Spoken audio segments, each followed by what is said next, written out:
Okay, North Carolina, get in here, get in here, get in here, because Thom Tillis is starting to ramp up his campaign efforts, because he is going for re-election for next term, which will be next year. So we definitely got to keep everybody informed and aware. And like I said, he is getting his political stancing out so people can kind of understand where he stands on things, and then so he can just get in there and flip flop if he needs to. So he's really starting early so that should he need to switch up, he can. So I want y'all to be aware, be informed, and listen to this here. I am sick of saying Medicare has to get better. I am sick of saying Medicaid has to get better. I am sick of saying we are not getting people more healthy on Medicaid.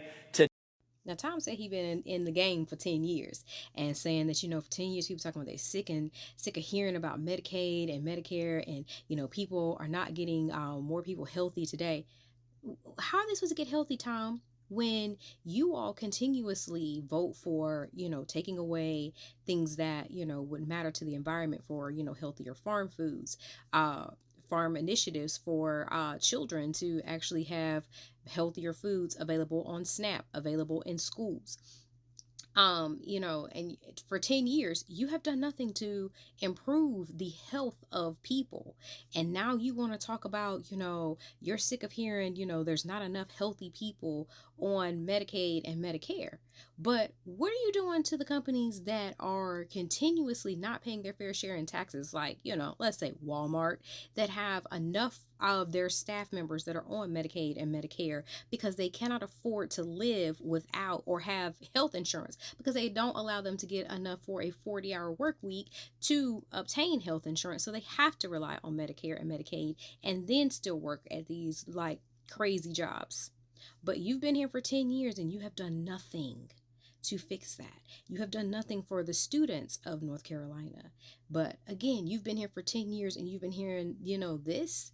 We're hearing that you haven't been doing anything for 10 years. That's what we're hearing. On Medicaid today. I'm sick of hearing people say that on both sides of the aisles, folks. So if we don't take some calculated risk, then we're going to be talking about the same sort of vexing issues 10 years from now. They've got to get used to change. And then after this, he's talking about how, some changes are going to have to be made. Yes, some changes are going to have to be made. Meaning, we're going to do all that we can to make sure that you're not reelected, because you barely squeaked it out last go round. So that lets us know that we absolutely have a chance of edging you out this time, especially if Cooper throws his name in the hat.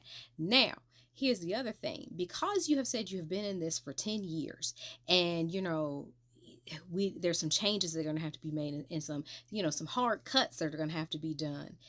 But you're only talking about Social Security, the things that people like myself have paid into since I was 14.